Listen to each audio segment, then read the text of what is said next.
आज बड़ा हर्ष और उल्लास का दिन है कि हमारे इस मजबूत और बड़े गांव खेड़ी के अंदर छोटूराम धर्मशाला में उनके वंशज हमारे भाई बिरजेंद्र सिंह मेंबर पार्लियामेंट रहे हिसार से और हमारे यहाँ प्रशासनिक अधिकारी रहे और गांव-गांव और इलाके में इनका आप सभी इनको जानते हैं, इनका स्वभाव, इनकी विचारधारा कैसी रही है।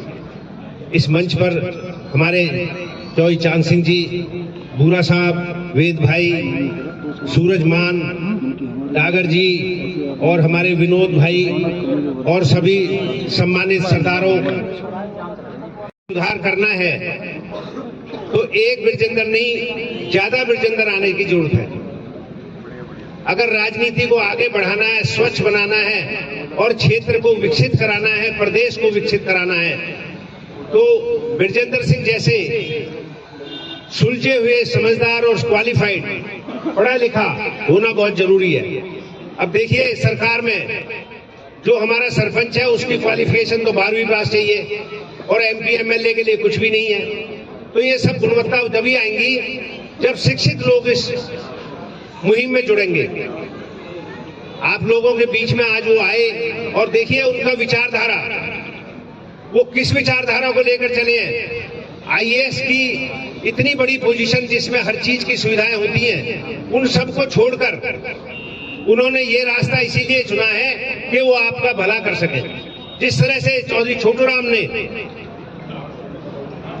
समाज का भला किया था, आपको बताना चाहता हूं, 1903 के ग्रेजुएट थे वो, इसीलिए वो हमारी समाज का, किसान वर्ग का, कमेरे वर्ग का भला कर सके। तो मेरा आपसे यही गुजारिश है कि शिक्षित लोगों के साथ दो।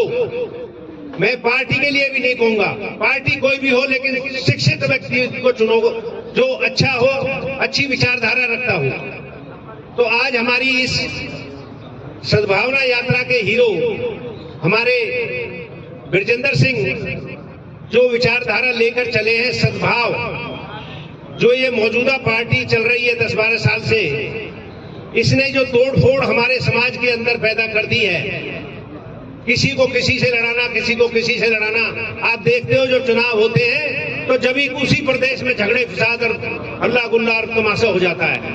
कहीं गऊ के नाम पे हत्या हो रही है, कहीं इंसान के नाम पे हो रही है, कहीं मंदिर के नाम पे, कहीं मस्जिद के नाम पे।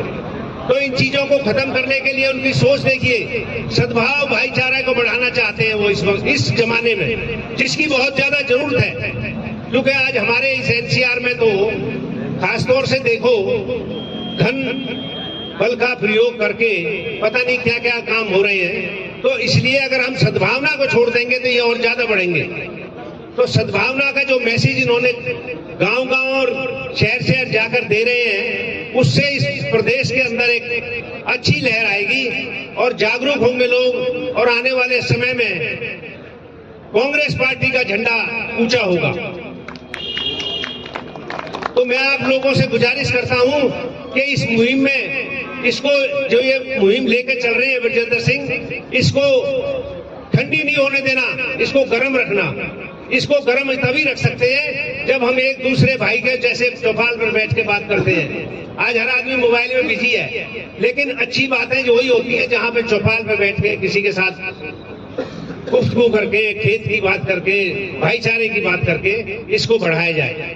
तो हमें काफी लंबी यात्रा करनी है, तिगांव और तिगांव से भी और आगे भी जाना है। तो आप लोगों को बार बार धन्यवाद करते हुए मैं अपना स्थान लेता हूं और भाई बिरजेंद्र सिंह को बल और धन की हर चीज की मजबूती देने के लिए हम सब तैयार रहने चाहिए और इनकी इस यात्रा को कामयाब बनाने के लिए हमें मजबूत रहना चाहिए। Thank you. धन्यवाद नागर साहब।